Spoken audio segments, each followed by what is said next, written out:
जय श्री हरि।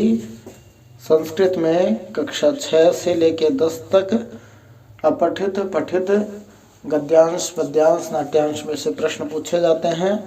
कक्षा 11 और 12 में संस्कृत साहित्य में, इसके अलावा BA, MA, Shastri, REET, second grade, first grade आदि परीक्षाओं के अंदर भी गद्यांशों में से पद्यांशों में से प्रश्न पूछे जाते हैं, जिनके उत्तर देने होते हैं। हम उनका एक श्रृंखला सीरीज चला करके अभ्यास ये आपको करवा रहे हैं। उनमें ये आपको पसंद आएगा, ऐसी हम आशा करते हैं। अस्माकं देशः प्राकृतिक सुषमायाः भंडारो वर्तते। हमारा देश प्राकृतिक सुषमा का भंडार है।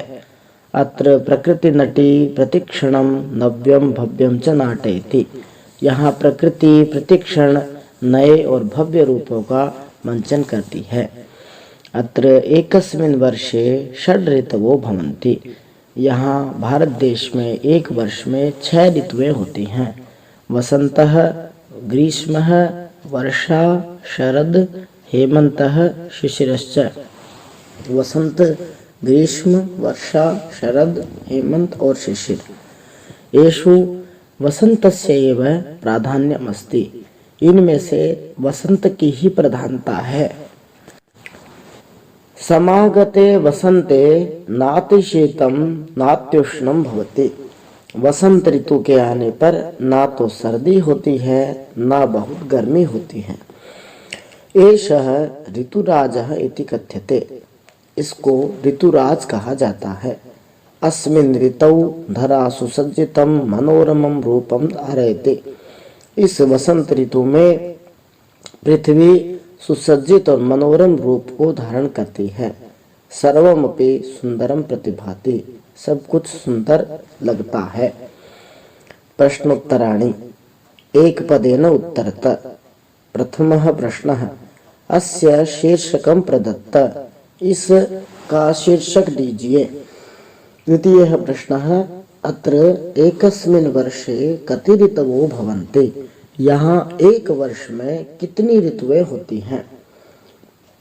तृतीयः प्रश्नः कस्मिन् समागते नातिशीतं नात्युष्णं भवति। किसके आने पर ना तो बहुत सर्दी होती है ना बहुत गर्मी होती है। पूर्ण वाक्येन उत्तरत।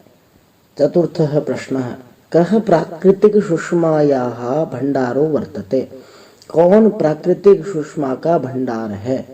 पंचमः प्रश्नः कदा धरा मनोरमं रूपं धारयति। पृथ्वी कब मनोरम रूप धारण करती है। भाषिक कार्यम। षष्ठः प्रश्नः एषः ऋतुराजः इति कथ्यते। इसको ऋतुराज ऐसा कहा जाता है।